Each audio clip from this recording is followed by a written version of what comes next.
O quê? Impaciência, intolerância, desentendimento. Já se pode observar todas as vezes que a igreja como um todo melhora a sua alimentação, na igreja vai reinar mais o quê? Reina mais harmonia, reina mais compreensão. E isso não é uma história, isso é uma realidade. Nós podemos ver, por exemplo, se temos nossos filhos estão muito ativos ou rebeldes ou alguma coisa, façamos alguma coisa para reduzir o consumo de açúcar refinado e nós vamos ver uma certa transformação no caráter deles.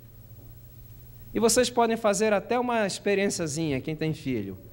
Um dia dá uma alimentação assim com bastante açúcar e vocês veem, os meninos parecem, as meninas também quase que subir pelas paredes, você não consegue controlar.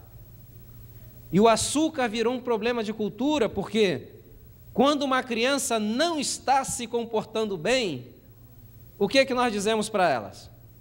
Se você se comportar bem, o titio vai dar o quê? É como tentar apagar fogo jogando mais gasolina em cima, não é verdade? Então, problema de cultura. Temos que tomar um cuidado tremendo com o excesso do consumo de açúcar. Agora, pergunta lógica: quais seriam as alternativas? O que é que eu poderia utilizar no lugar do açúcar, não é verdade? Mel.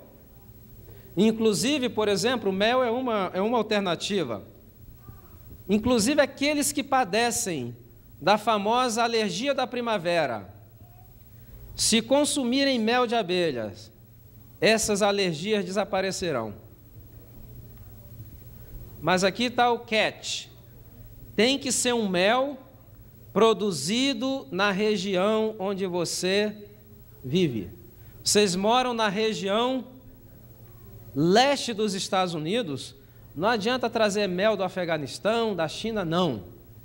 Tem que ser mel da região. Por quê? Porque o que nós temos dentro do mel?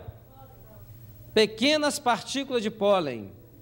Quando nós comemos essas pequenas partículas de pólen, o que nós estamos fazendo com o nosso sistema imunológico? Nós estamos dessensibilizando o nosso sistema imunológico. Provavelmente na primeira florada vai se ter uma crise muito leve e na segunda florada já não existirá o quê? Mais crise dessa alergia de primavera. E tem pessoas tomando uma verdadeira constelação de medicamentos para a alergia da primavera e a vacina já está preparada, disponível na natureza e não estão sabendo lançar mão dessa vacina, que é o próprio mel de abelha. A Bíblia diz: come mel que lhe baste. Diz provérbio, né? Nós não devemos... Qual é a definição de temperança? Quantos se lembram aí? O que é ser temperante?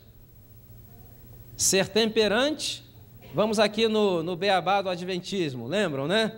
Ser temperantes é ser moderado, é evitar as coisas que são nocivas e usar com moderação as coisas que são saudáveis.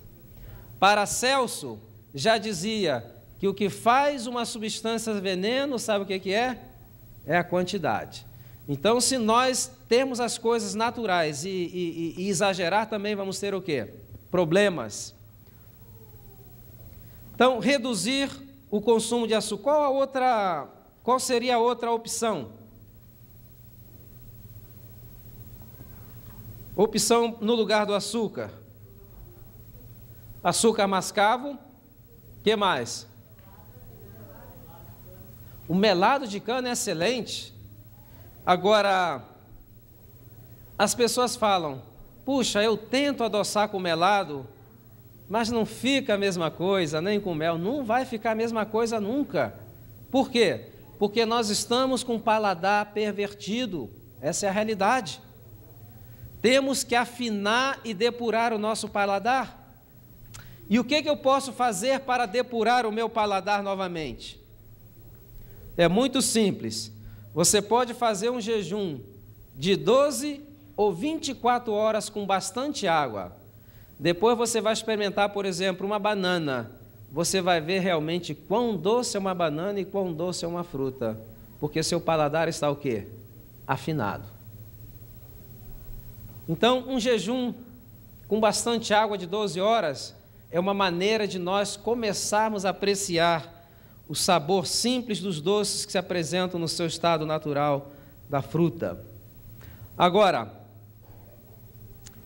o mel é um alimento não refinado. Ele tem um efeito laxativo. Ele aumenta o número da hemoglobina. Ele também é útil para o tratamento, sabe de quê? Artrites.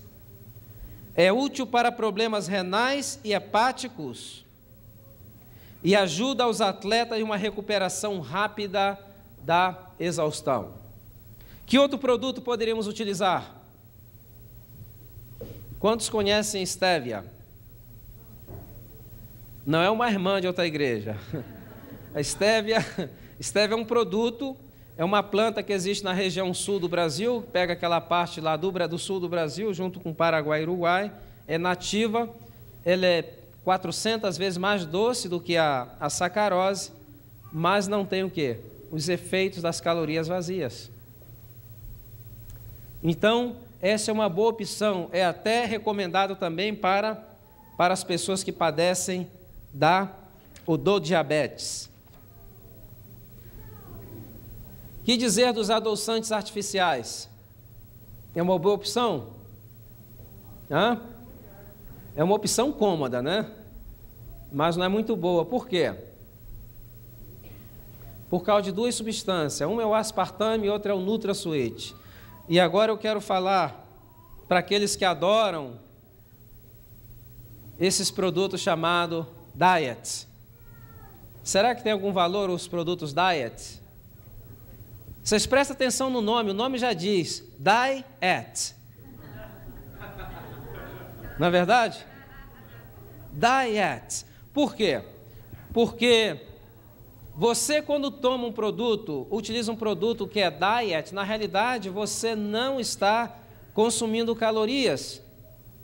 Mas a fenilalanina, que é um dos componentes desse produto, ele vai atuar no centro da saciedade no cérebro. E o que ele vai fazer? Ele vai aumentar o termostato.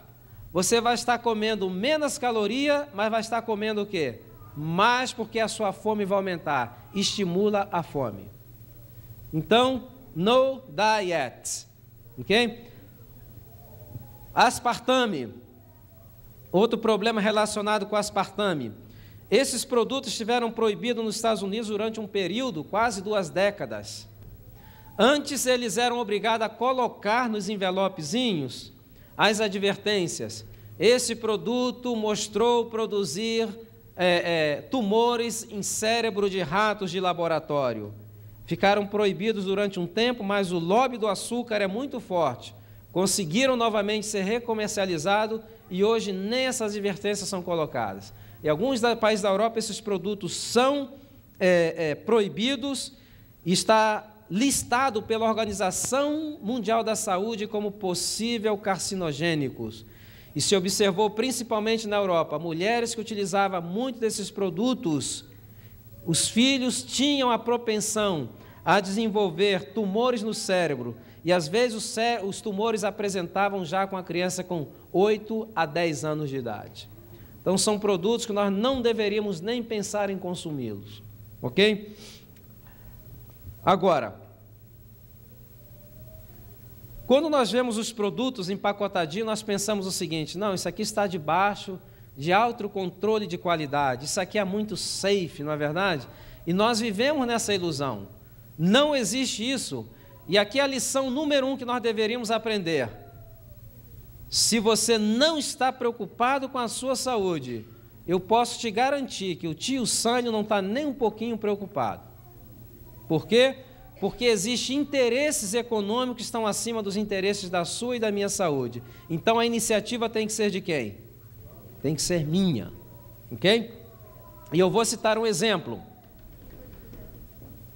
Se o que eu falo aqui são fatos científicos, por que vocês não escutam no rádio, na televisão, alguns comentários a respeito desses assuntos?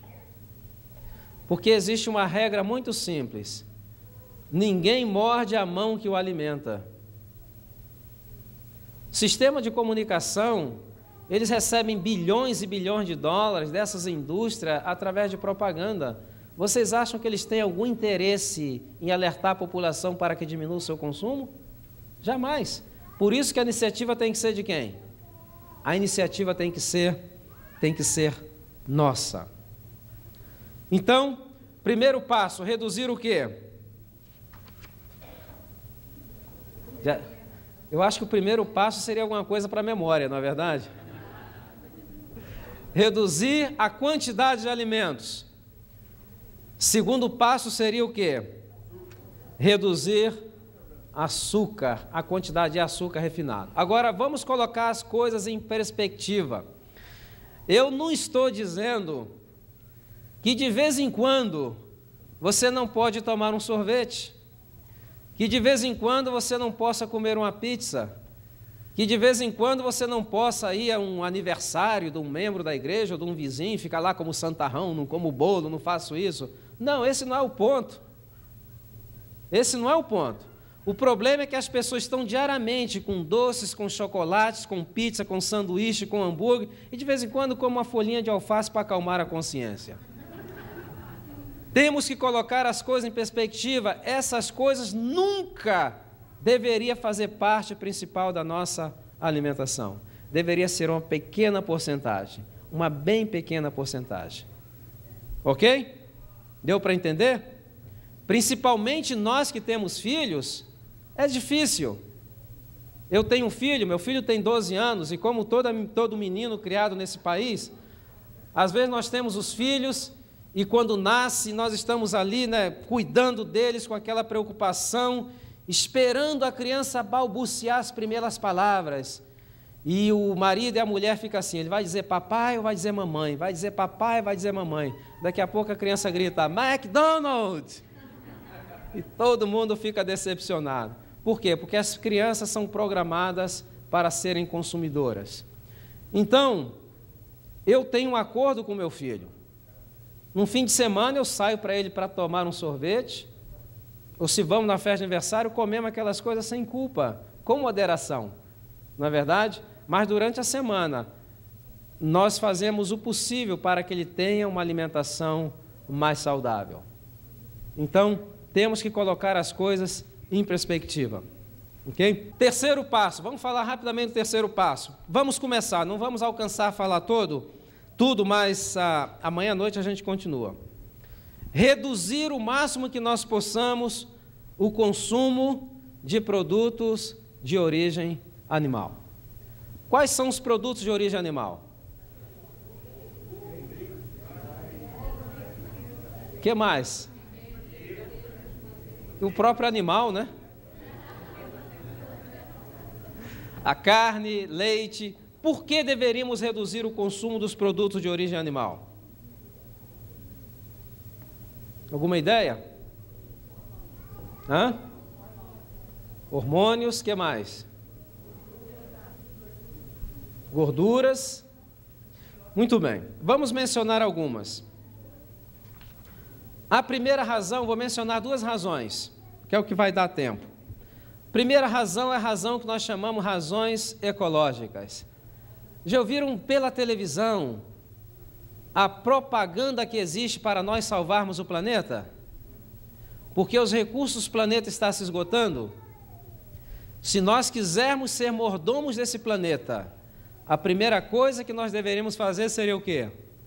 Reduzir ou eliminar o consumo de produtos de origem animal.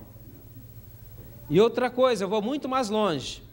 Hoje o nosso mundo tem 6 bilhões de habitantes e aproximadamente 2 bilhões de habitantes estão passando fome. Você sabe por que estão passando fome?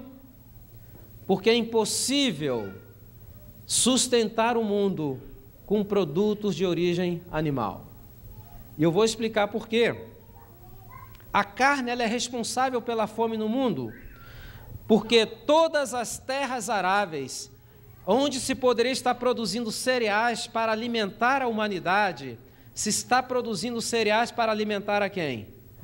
Ao gado. Então aqui vem a primeira implicação. Nós produzimos, por exemplo, 10 quilos de proteína animal, damos ao gado e o gado nos retorna apenas 1 quilo em forma de proteína animal. Produzimos 10 em forma vegetal e recebemos apenas o quê? 1 quilo em forma de proteína animal. É um mau negócio, não é verdade? Você dá 10 para receber 1. Agora, a diferença entre o que nós damos para os animais e o que nós recebemos de volta representa quase 50 milhões de toneladas de grãos por ano, que seria suficiente para erradicar a fome do mundo. Hoje, existe fome no mundo, não porque o planeta não tenha recursos para alimentar a sua população, é porque a política de alimentos no mundo está criando uma classe que está morrendo de fome porque estão beneficiando apenas um pequeno grupo. Então, se eu estou preocupado com fome na África, fome na Ásia, primeira coisa que eu deveria fazer seria o quê? Reduzir ou eliminar o consumo de produtos de origem animal. Eu vou fazer outra ilustração. Vamos supor que você tenha 1 acre de terra.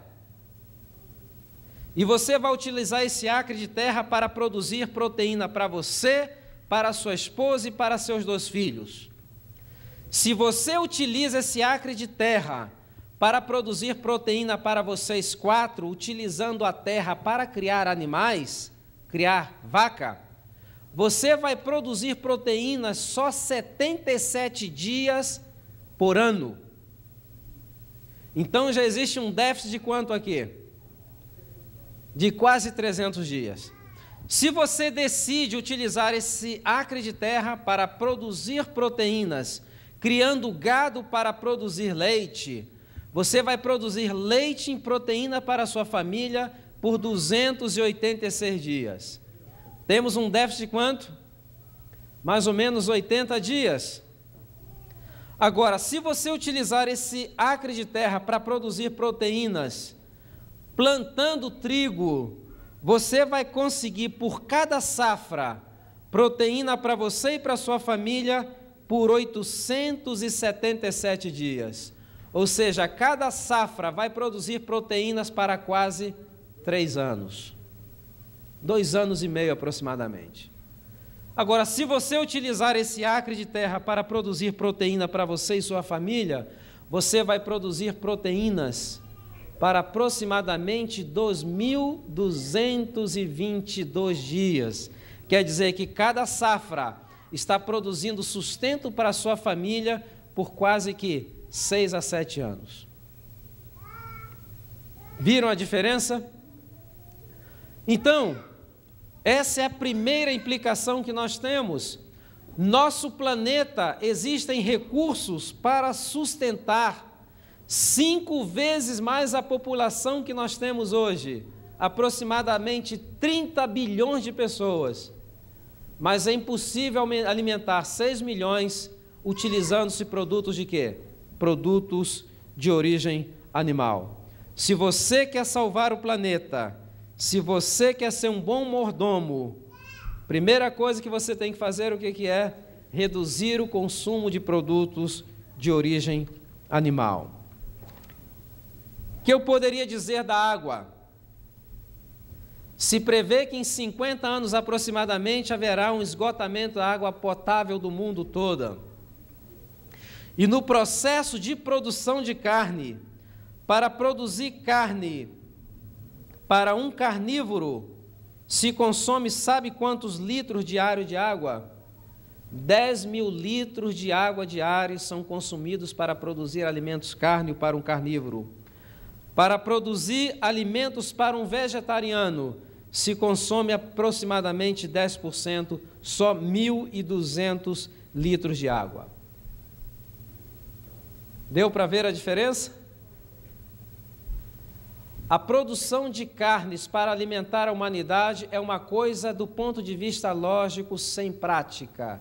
Só está atendendo às necessidades, os interesses de um grupo minoritário, e a metade da população do mundo já está morrendo de fome por essa que eu chamo de política alimentar. Então, esse é o primeiro aspecto. Segundo aspecto, é o aspecto sanitário. Vocês, ou nós, quando vamos no supermercado e vamos no setor que estão as carnes, nós vemos aquelas carnes tão empacotadinhas, com selo Departamento de Agricultura dos Estados Unidos, não é verdade? E nós pegamos aquilo com orgulho, puxa, vivo num país do primeiro mundo e vou consumir agora um produto debaixo do mais rigoroso controle de qualidade. E nós vivemos nessa ilusão, porque isso é uma ilusão. É impossível. E às vezes as carnes têm uma aparência tão fresca, já notaram? Compra aquelas carnes empacotadas, tem uma aparência tão fresca que às vezes parece que mataram a vaca de trás do supermercado. Mas esses animais já estão mortos por quê? Há semanas. Como eles conseguem manter essa aparência fresca das carnes? Eles acrescentam uma substância chamada nitrato. Só que as bactérias do nosso intestino vai transformar o nitrato em nitrito. E nitrito é uma substância altamente carcinogênica. Aqui nós estamos vendo a segunda relação entre câncer do cólon e consumo de quê? E o consumo de carnes. Então, reduzir o máximo que nós possamos. Agora, controle de qualidade. Será que existe realmente inspeções nesses matadouros? São milhões de animais que são mortos a cada semana. Necessitaria um exército de inspetores para fazer uma inspeção bem acurada. No máximo que os inspetores fazem, eles vão lá na planta que processa a carne, dão uma olhada nos livros, né? Porque o americano acredita muito nesse negócio de livro, né? Não, está aqui, está escrito dentro do protocolo. Eles gostam de viver também nessa ilusão. Mas não. Mas houve um período em que o Departamento de Agricultura dos Estados Unidos promoveu umas inspeções mais rigorosas. E o resultado dessas inspeções teve um impacto tão tremendo que foi publicado num livro chamado The Jungle, a selva. E o que eu vou ler para vocês aqui é apenas uma parte do texto do relatório. O relatório diz o seguinte, abro aspas, cenas nas quais roedores e insetos